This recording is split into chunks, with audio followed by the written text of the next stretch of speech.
Γεια σας φίλοι μου και πάλι από το κανάλι μας Φαγητά και Γλυκά για Εργαζόμενους. Εύκολο και το σημερινό βίντεο. Είναι μία πίτα με chips.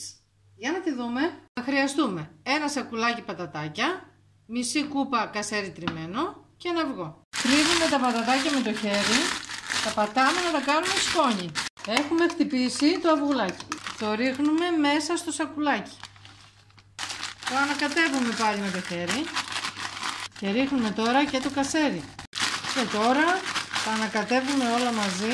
Έτσι τα κάνουμε μασάζ. Ρίχνουμε το σακουλάκι μέσα σε νερό που βράζει.